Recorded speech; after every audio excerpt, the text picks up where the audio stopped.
सेवा जवाहर साथियों, जय गुरुवाना, जय मूल निवासी, जय आदिवासी। आज दिनांक 21/4/2024 दिन रविवार है और आज ही के दिन यानी कि रविवार प्रत्येक रविवार को अंतर्राष्ट्रीय कार्यालय खुलता है। इसीलिए राष्ट्रीय जितने भी कार्यालय हैं वो सोमवार से शनिवार तक खुलते हैं।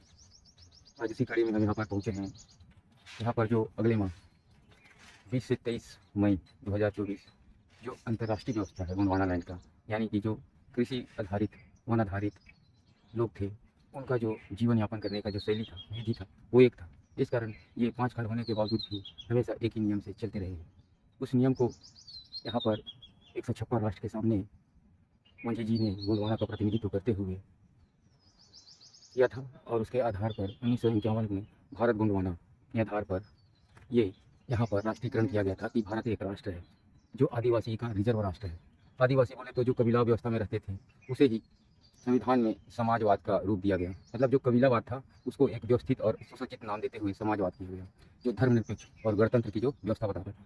गणतंत्र यानी कि जो यहाँ के गढ़े हुए लोग हैं, यहाँ जो मूल बीज थे, उनके लोग जो जल जंगल जमीन सुरक्षा के लिए यहाँ पर किसान थे और साथ साथ में यहाँ के प्रतिनिधित्व करते हुए सैनिक का रूप प्राप्त किया।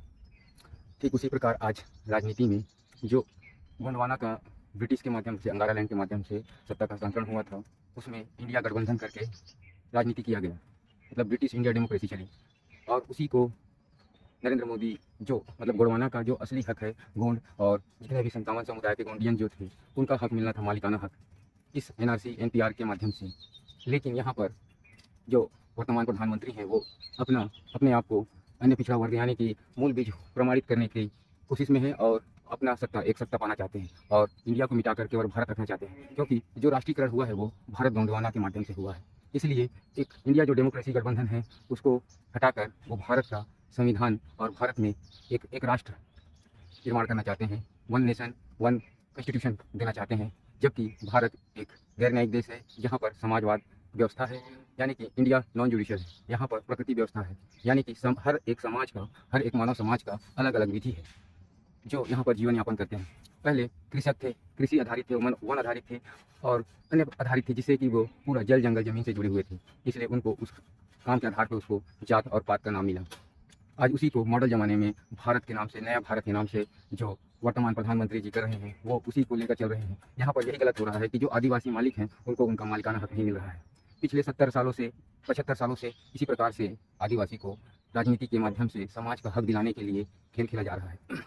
यह 1951 का रिजर्व सीट है। इस रिजर्व सीट में आदिवासी जो आदिम जाति हैं, जो आदि मूल निवासी हैं, जो संविधान से पहले के मूल निवासी हैं, जो यहाँ पर अन्य जो शरणार्थी आए हैं उनसे पहले के निवासी हैं, उनको यहाँ पर दिया गया है 1951 की परिगणित मूल निवासी समाज शाखा सूची के नाम से।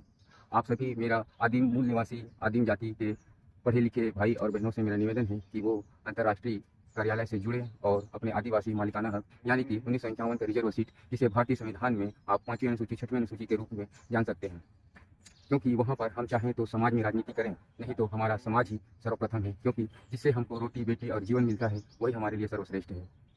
मानव एक समान है, लेकिन उनकी विधियों के कारण ही वो देसी और विदेशी है। इसलिए जितने भी हमारे भारत के मूल हैं, देसी हैं, वो इस अंतर्राष्ट्रीय कानून के माध्यम से अपने भारत के मूल निवासी होने का प्रमाण पत्र लें और NCR NPR और CA जैसे राष्ट्रीय जो कानून है और अंतर्राष्ट्रीय कानून है उस कानून में आप खड़े उतरें। जय हिंद, जय भारत, जय गोंडवाना।